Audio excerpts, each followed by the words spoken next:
Bienvenue dans l'émission Les podcasts de la recherche stratégique, présentée par Fabien Herbert.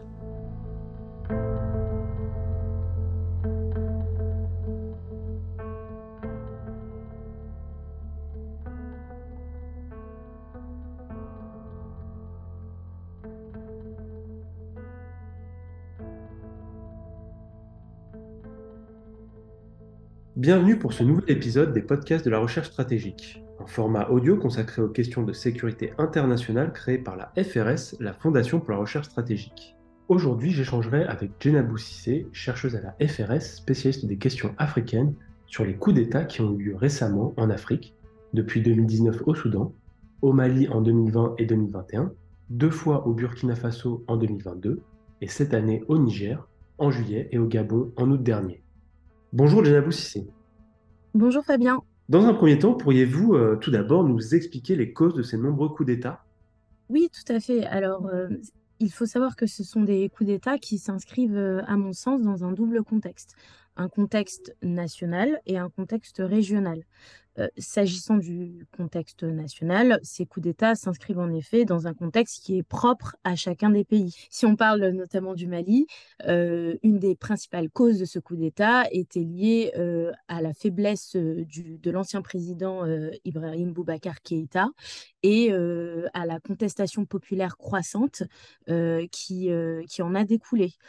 Au Burkina Faso, les divisions internes au sein des forces armées constituent un des principaux facteurs également. S'agissant du Gabon, un des principaux motifs était la tentative de troisième mandat du président Ali Bongo.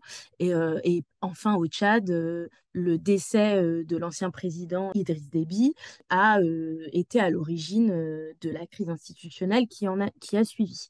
À ce contexte national s'ajoute un contexte régional qui est, lui, marqué par une remise en cause croissante des élites gouvernantes par leur population, en particulier par les jeunes.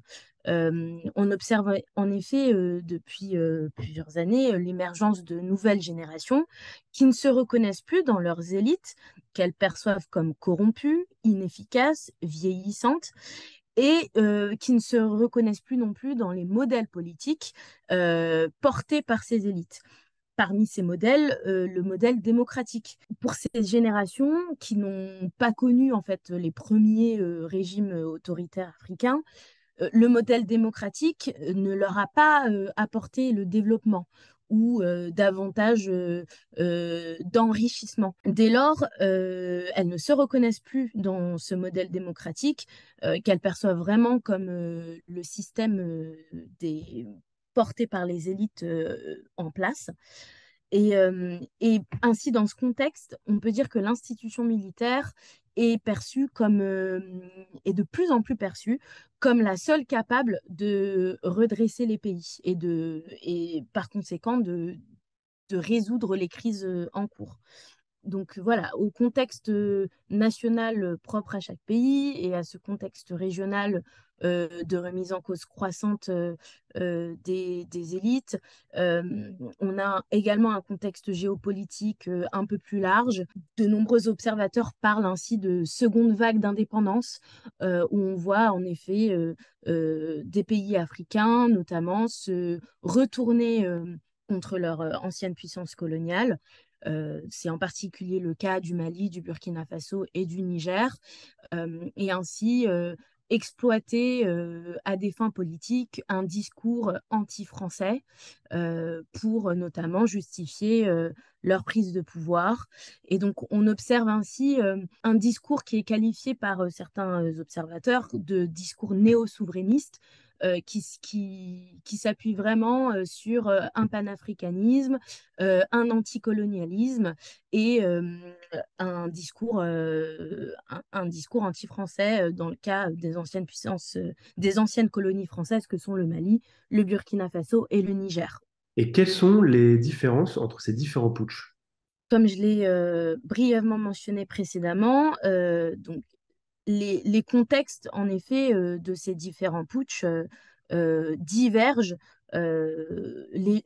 divergent d'un pays à l'autre.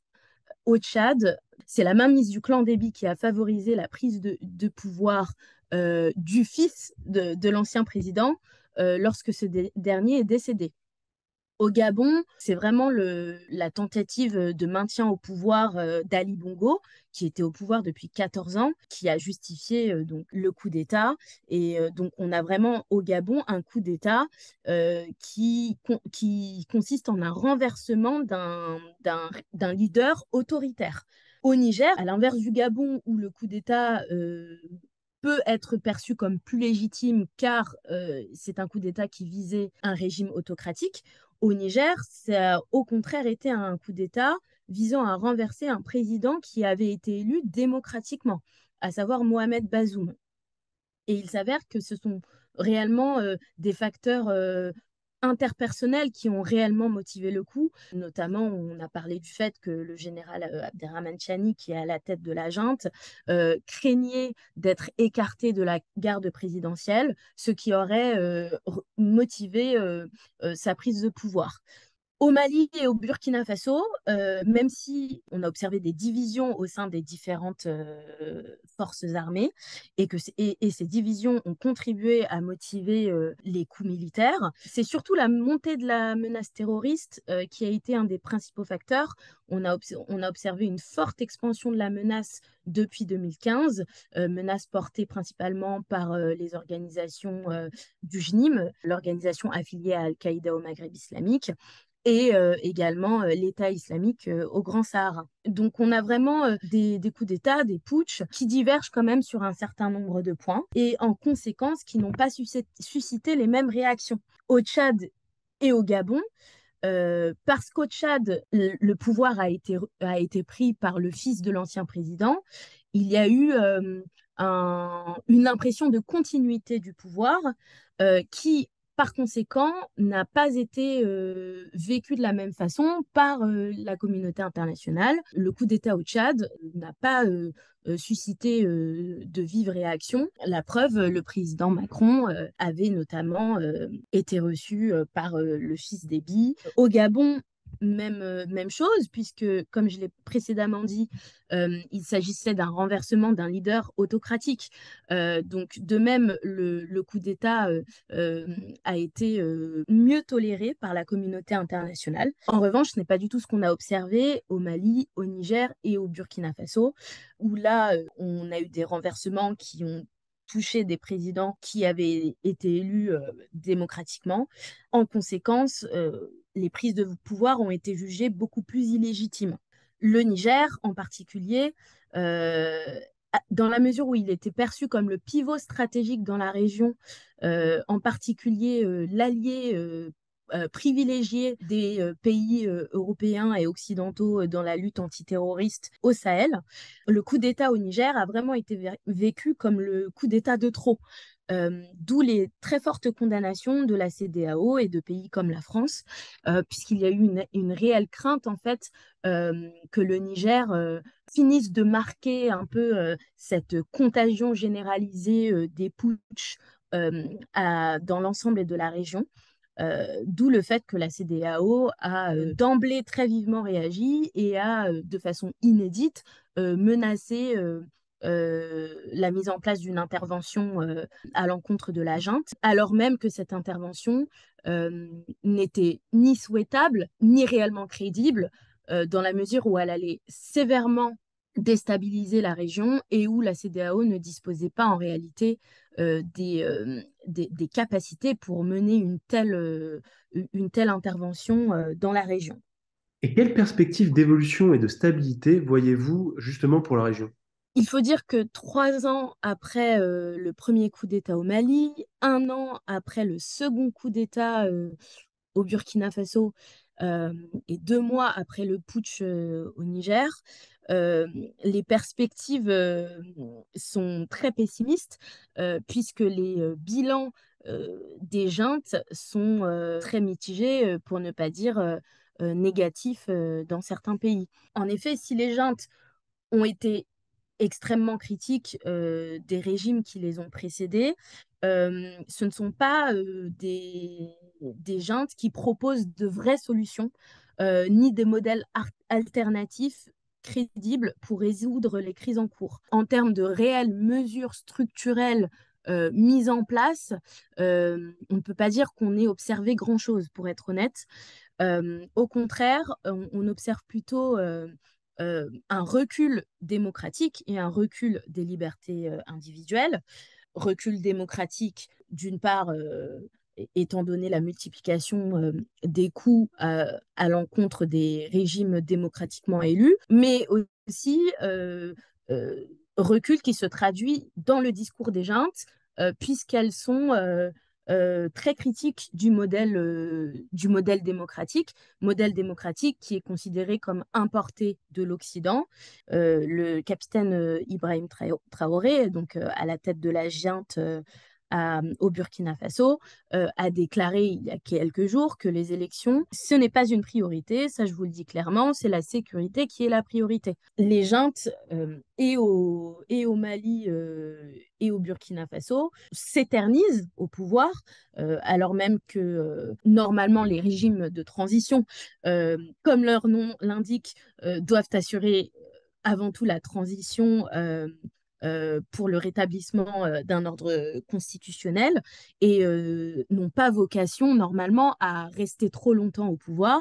Bien, ce qu'on observe au Mali, c'est que ça fait déjà 3 ans depuis le premier coup d'État. Au Burkina Faso, ça fait déjà plus d'1 an. Et au Niger, la junte avait déclaré qu'elle espérait mener des élections au bout de 3 ans, ce qui est déjà trop long en réalité.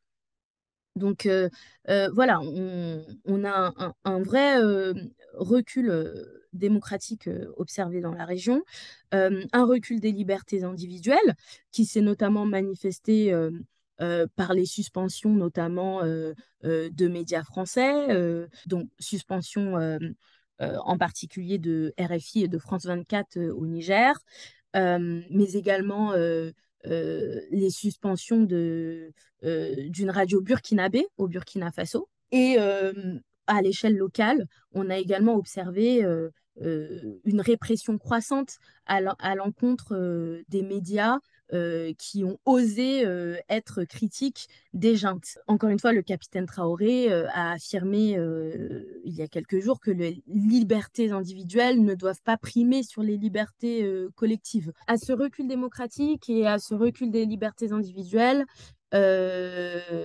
s'ajoute également une dégradation de la situation sécuritaire avec une probable expansion terroriste. Et on observe déjà cela au Mali et au Burkina Faso, ce qui est paradoxal puisque les coups au Mali et au Burkina Faso ont été en partie justifiés par l'incapacité des principaux régimes à faire face à l'insurrection djihadiste. Or, on observe depuis la mise en place des juntes une violence accrue à l'égard des civils en particulier, notamment au Burkina Faso. Alors les attaques ont été un peu moins fréquentes, mais elles ont fait beaucoup plus de victimes. Selon l'ONG ACLED, entre le premier semestre 2023 et le premier semestre 2022. Donc on est passé de 4000 morts donc civils à 6000 morts en 2023. Au Mali, la violence contre les civils a augmenté encore une fois de 38%, encore une fois selon l'ONG ACLED, entre le premier semestre 2022 et le premier semestre 2023. Donc les groupes terroristes profitent du vide sécuritaire laissé d'une part par les forces françaises qui ont quitté et le Mali et le Burkina Faso et le Niger. Ils profitent également de la concentration un peu des efforts sur d'autres problèmes que la menace terroriste. Au Mali, on observe une reprise des affrontements armés entre Bamako et les groupes armés signataires Touareg. Donc on craint vraiment un retour au scénario de 2012 avec une nouvelle guerre civile au Mali. En vertu de la dégradation de cette sécurité, les juntes privilégient souvent la sécurité au détriment de la gouvernance. Or, c'est le manque de gouvernance qui est le principal facteur d'insécurité dans la région. Donc, on est vraiment dans un cercle vicieux. Et bien sûr, il faut rappeler que d'autres défis s'ajoutent à ceux que j'ai précédemment cités, à savoir les défis socio-économiques en cours qui risquent d'exacerber les facteurs d'instabilité. On a une très forte crise démographique en cours avec un doublement de la population sahélienne qui est attendu d'ici 2050. De même, un changement climatique qui risque d'aggraver l'insécurité alimentaire notamment, mais aussi les facteurs de violence dans la région. L'Afrique de l'Ouest est d'ailleurs considérée comme une des régions les plus vulnérables au monde au changement climatique. Dans ce contexte, la France est à un tournant puisqu'elle va devoir clore un chapitre.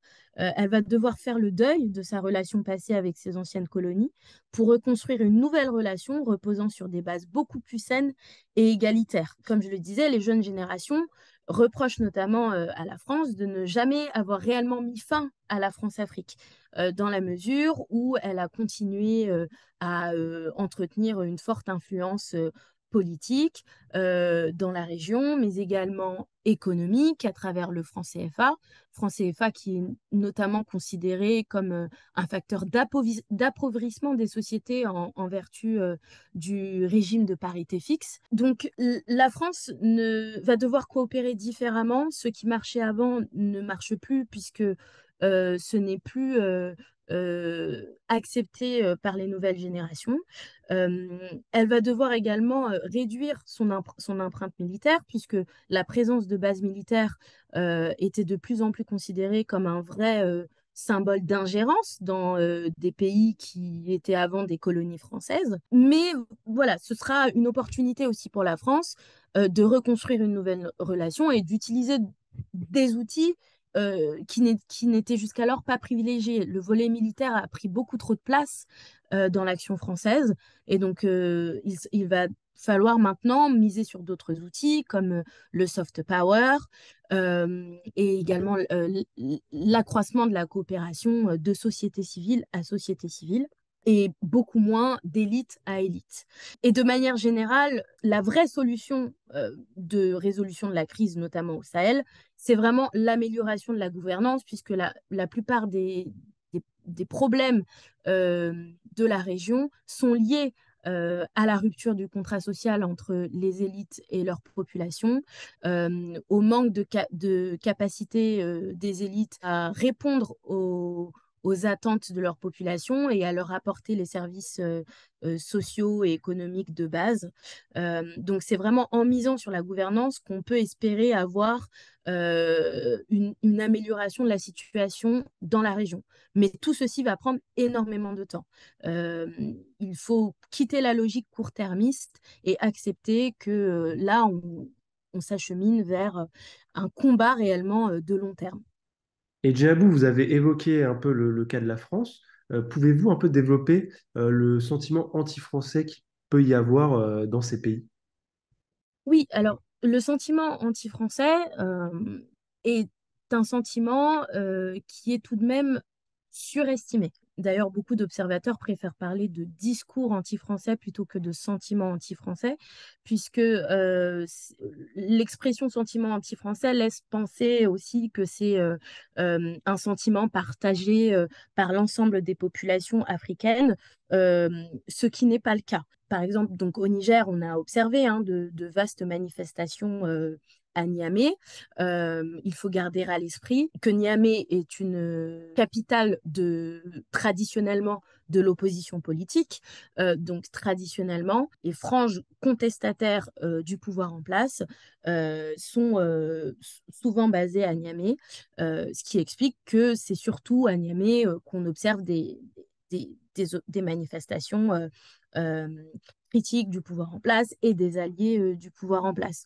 De plus, les juntes et au Mali et au Burkina Faso et au Niger profitent de ce discours anti-français et l'ont exploité à des fins politiques. Comme je l'ai expliqué précédemment, le coup d'État au Niger n'était pas initialement motivé par le discours anti-français. C'était un coup d'État motivé par des facteurs interpersonnels. Or, la junte a très réellement compris qu'elle pouvait utiliser ce discours anti-français à des fins de ralliement d'une partie de l'opposition nigérienne et d'une partie de la population nigérienne, lassée et du pouvoir en place et de la France. Tout ceci étant dit et rappelé, c'est un discours qui existe bel et bien et qui repose sur un ressentiment dans la région réel. Comme je l'ai expliqué précédemment, il y a vraiment un changement d'air générationnel avec des populations, en particulier jeunes, qui sont lassées de la présence française, puisque à leurs yeux, la présence française n'a pas été synonyme d'une meilleure sécurité ou de meilleures perspectives socio-économiques. De plus, la France, donc, outre les accusations de néocolonialisme qui sont liées aux interventions militaires, euh, mais aussi à la tutelle politique et économique de la France dans la région. Il y a aussi une vraie lassitude qui est liée à un sentiment de condescendance, enfin, du moins à une perception de la France comme étant particulièrement condescendante avec ses anciennes colonies. Lorsque le président Sarkozy disait que l'homme africain n'est jamais vraiment entré dans l'histoire, ou lorsque plus récemment le président Macron a indiqué que certains pays africains n'existeraient pas sans la France, ce sont tout de même des prises de position qui reflètent aux yeux des populations une condescendance qui n'est plus tolérée par ces populations. On a vraiment des populations qui souhaitent reprendre la main sur la gestion de leurs affaires internes, qui souhaitent réellement une résolution des problèmes africains par les Africains et qui souhaitent dès lors s'émanciper des anciennes puissances coloniales, d'où le rejet de la présence française. Maintenant, voilà, il faut juste garder à l'esprit que, d'une part, ce sont des sentiments qui concernent des franges croissantes des populations subsahariennes, mais il y a tout de même de grandes différences entre le Sahel, le golfe de Guinée ou même l'Afrique centrale. La France n'est pas rejetée de l'ensemble du continent. Hein. Cet été, on a beaucoup entendu ce discours-là, hein, la disparition de la France en Afrique. C'est un propos qui est faux. La France reste très présente, ne serait-ce qu'économiquement et culturellement sur le continent. Ce discours anti-français est exploité par des acteurs extérieurs comme la Russie, qui utilise les acteurs de la sphère informationnelle pour critiquer donc la présence néocoloniale française. Mais ce discours aussi gagne en résonance à mesure que la France s'y oppose. On observe tout de même du côté des élites politiques françaises un certain déni qui persiste, avec notamment un refus de reconnaître certains griefs portés contre la France. Certains griefs sont complètement illégitimes et il y a beaucoup de mauvaise foi de la part des acteurs, des juntes militaires, par exemple, mais il y a tout de même des griefs qui peuvent être considérés comme légitimes et qui méritent d'être entendus. Donc, plus la France y résiste, et plus cela alimente ce discours anti-français. Cet été, on a vu la grande part émotionnelle dans les rapports entre la France et le Niger, mais aussi le Mali et le Burkina Faso. On pouvait voir en effet qu'il y avait beaucoup d'ego de part et d'autre. Et ainsi, lorsque l'on voit, lorsque la France décide de suspendre les aides aux artistes, du Mali, du Burkina Faso et du Niger. C'est une décision qu'il est facile d'interpréter comme néocoloniale, puisqu'on a un pays comme la France qui dit ne pas faire d'ingérence et vouloir privilégier la démocratie et les libertés individuelles, mais qui, d'un autre côté, met en place des mesures qui ne vont pas favoriser le développement des arts dans ces pays-là. Donc, il y a des incohérences que la France va devoir résoudre, un double standard qu'elle doit également cesser. Puis on l'a vu dans les réactions divergentes qu'elle a eues vis-à-vis des différents coups d'État dans la région. Donc, plus la France lâchera prise euh, dans la gestion de certaines crises dans la région, euh, mais lâcher prise, ça veut simplement dire euh, lâcher prise avec la volonté de contrôler le futur de cette région. Et plus elle pourra mettre en place une nouvelle façon de coopérer, qui sera mieux tolérée par les nouvelles générations. Et enfin, Djabou, quel est le rôle de la Russie et de la Chine, qui sont peut-être les nouveaux alliés des États putschistes? Dans ce contexte, la Chine et la Russie accélèrent le développement de leur influence sur le continent africain, en profitant notamment de la politique de diversification des partenariats des États africains, mais aussi des anciennes puissances coloniales elles-mêmes, comme la France. Cet été, on a beaucoup entendu de discours qui semblaient suggérer que le continent africain représentait l'essentiel du commerce extérieur français. C'est loin d'être le cas. Le continent africain ne représente plus qu'à peu près 5% du commerce extérieur français, et les 15 pays de la zone franc, moins d'1%. Depuis plusieurs décennies, les différents pays de la scène internationale diversifient leurs partenariats, que ce soit à côté européen que côté africain, puisque dans un contexte de mondialisation, les différents États ont bien compris qu'il était beaucoup plus avantageux de ne pas mettre tous ses œufs dans le même panier partenarial et au contraire de diversifier les alliances. De même, le désengagement militaire français, il s'est accéléré ces dernières années et surtout ces derniers mois, mais il a commencé bien avant. Depuis les indépendances, les effectifs en fait sont passés de plus de 30 000 à aujourd'hui un peu plus de 5 000 et même moins avec le départ annoncé des forces françaises du Niger. Donc, dans ce contexte de diversification croissante des partenariats, l'Afrique est devenue de plus en plus stratégique pour des pays comme la Chine et la Russie, mais également d'autres pays comme la Turquie, l'Inde, qui sont très présents sur le continent. Et donc l'Afrique est devenue de plus en plus stratégique en raison de la richesse en ressources naturelles du continent, mais également des potentiels votes que représentent les pays africains à l'ONU. Souvent, les pays africains sont considérés comme des pays qui peuvent faire la différence dans des votes stratégiques du Conseil de sécurité de l'ONU. Et donc, dans ce contexte, et la Chine et la Russie voient l'Afrique comme déjà un réservoir de ressources naturelles qu'elles peuvent exploiter, mais aussi voilà, des partenaires qui peuvent être stratégiques s'agissant de décisions majeures sur la scène internationale. Maintenant, les deux pays ont deux stratégies différentes. La Chine a une présence qui est surtout économique. Elle est devenue le premier partenaire commercial de l'Afrique.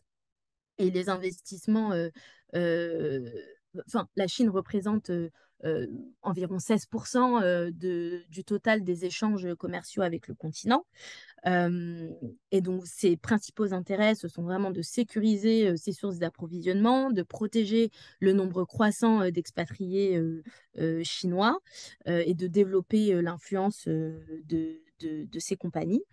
Et la Russie, de son côté, a une stratégie qui est plus se tourner vers la coopération de défense, puisqu'elle est le principal exportateur d'armes sur le continent et qu'elle propose un peu un pack sécurité contre ressources naturelles Voilà, elle propose des contrats d'armement en échange d'un accès aux ressources naturelles du pays euh, et également de soutien géostratégique.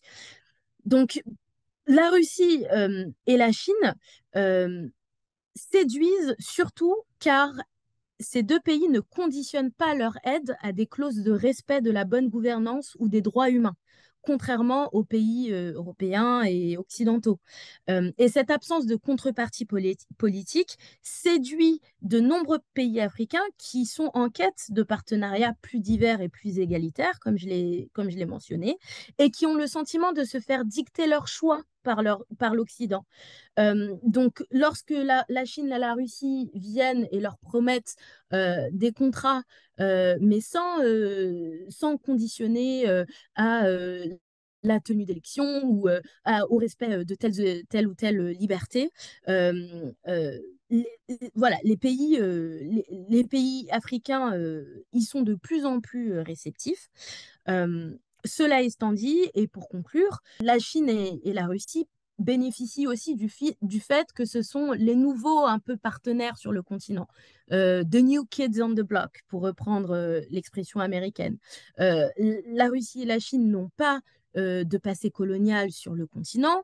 Donc, dès lors, leur, ils jouissent d'une image plus positive que les anciennes puissances coloniales. Ceci étant dit, je pense à titre personnel que plus la Chine et la Russie seront actives et investies sur le continent, plus elles risquent de susciter de plus en plus de critiques à leur encontre.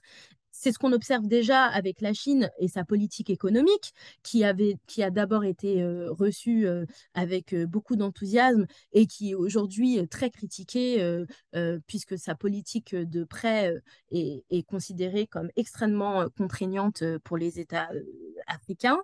Et de même pour la Russie, qui certes a séduit avec notamment son entreprise de sécurité qui est Wagner, mais Wagner fait déjà l'objet de fortes critiques, puisque au Mali en particulier, on a observé un fort accroissement de la violence à l'égard des civils depuis que Wagner est présente sur le terrain.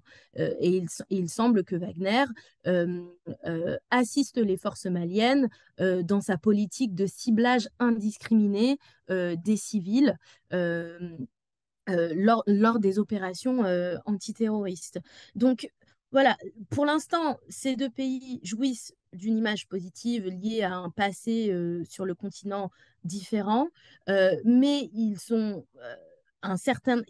risquent de susciter de plus en plus de critiques à mesure qu'ils sont actifs sur le continent. Et c'est en cela que les pays européens et notamment occidentaux peuvent utiliser leurs propres avantages comparatifs. Il ne faut pas tant que les pays occidentaux cherchent à imposer leurs valeurs et leurs modèles, puisque cela ne fera que susciter une crise des valeurs. En revanche, les pays peuvent continuer de défendre.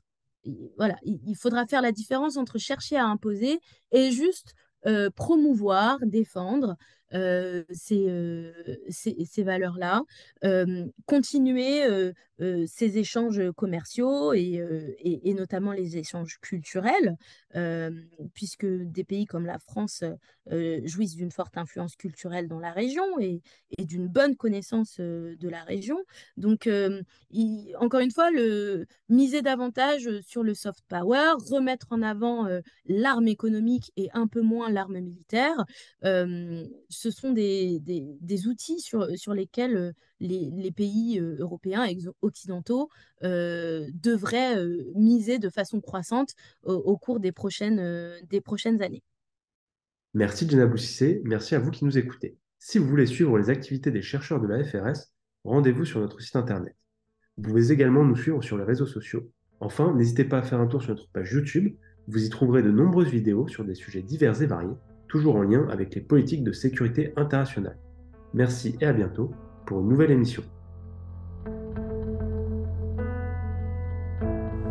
C'étaient les podcasts de la recherche stratégique, présentés par Fabien Herbert.